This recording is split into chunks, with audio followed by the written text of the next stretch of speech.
Canada के जो प्रधानमंत्री हैं ट्रूडो, वो एक ऐसे संगठन के साथ मिले हुए हैं अपनी कुर्सी बचाने के लिए जो टोटल एंटी इंडिया है और हिंदुस्तान के अंदर सेपरेशन चाहता है और खालिस्तान चाहता है। कनाडा को बहुत अच्छा पता है कि हिंदुस्तान निज्जर की हत्या में बिल्कुल इन्वॉल्व नहीं है। जब तक ट्रूडो रहेंगे सत्ता में तब तक भारत और कनाडा के रिश्ते एक तरह से आपके ये रेफ्रिजरेटर के फ्रीजर में पड़े हुए हैं, राइट।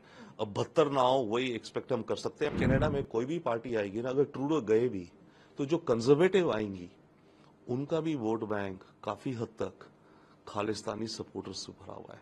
कनाडा के जो प्रधानमंत्री हैं ट्रूडो, वो एक ऐसे संगठन के साथ मिले हुए हैं अपनी कुर्सी बचाने के लिए जो टोटल एंटी इंडिया है और हिंदुस्तान के अंदर सेपरेशन चाहता है और खालिस्तान चाहता है। जब आप ऐसे आदमियों के साथ बैठेंगे, ऐसे आदमियों के साथ, जैसे अंग्रेजी में कहते हैं ना, sleeping with such, having such bed fellows, तो आप यही काम करेंगे। हालांकि कनाडा को बहुत अच्छा पता है कि हिंदुस्तान निज्जर की हत्या में बिल्कुल इन्वॉल्व नहीं है। वो एक आपसी मामला था दो गैंग्स का जिसको मारा है उन्होंने। इन्होंने पन्नू को भी वहां जगह दी थी। पन्नू आपको पता है रोज थ्रेट देता है, कभी जी हवाई जहाज में मत जाओ, कभी वो कहता है प्राइम मिनिस्टर मोदी हम आपको मार देंगे, सब करते हैं। तो ये इनको पनाह देते हैं उधर। आप ये सोचिए कि अगर हिंदुस्तान से ऐसे ही थ्रेट्स कोई ट्रूडो को दे या बाइडेन को दे तो फिर क्या होगा। ये जो चीज है, ये देश जो है, इनको सोचना चाहिए कि ये क्या कर रहे हैं और किस तरीके से अपना जो है पॉलिटिक्स कर रहे हैं।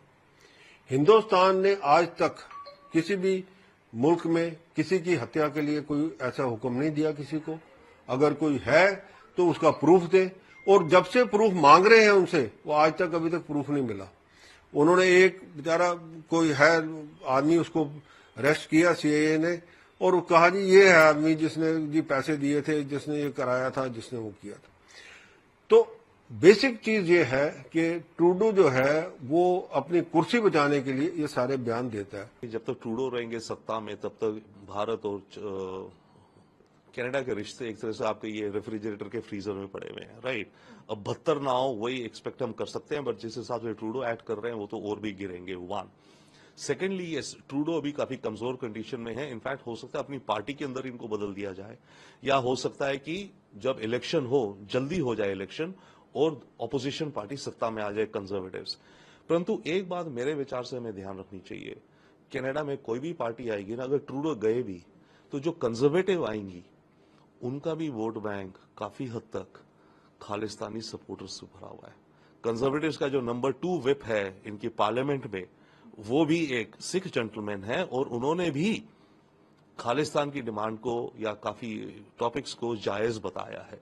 तो हमें ये एक्सपेक्ट करना कि ट्रूडो चले जाएंगे तो जो नेक्स्ट सरकार आएगी वो 180 डिग्री टर्न करेगी, मेरे ख्याल से वो वाइज नहीं होगा। परंतु हाँ, ट्रूडो जब हटेगा तो जो नेक्स्ट सरकार या जो नेक्स्ट लीडर आएगा वो डेफिनेटली कोशिश करेगा भारत से रिश्तों को इंप्रूव करने की, और उस दौरान वो जब प्रयास करेगा, जब देख रहा है कि उनके देश को भी कितना नुकसान हो रहा है भारत से पार्टनरशिप ना करके, वो एशिया में पिवट करना चाहते हैं। चाइना से रिश्ते वो बना नहीं पा रहे हैं, और अमेरिका भी चाइना से रिश्ते सबके काट रहा है। तो कनाडा के पास बड़ा पार्टनर कौन बचेगा? इंडिया ही तो है। तो कनाडा को कभी रियलाइज करना पड़ेगा कि भारत से रिश्ते नॉर्मल करने हैं। परंतु ट्रूडो के बाद भी जो भी आएगी पार्टी, इनकी या दूसरी पार्टी, और जो भी लीडर आएगा वो भी कुछ हद तक, काफी हद तक खालिस्तानी एलिमेंट्स का सपोर्टर रहेगा। अगर आप ये वीडियो YouTube पर देख रहे हैं तो हमारे चैनल को सब्सक्राइब करें और बेल आइकन को दबाना ना भूलें। अगर आप Facebook पर ये वीडियो देख रहे हैं तो हमारे पेज को लाइक करें।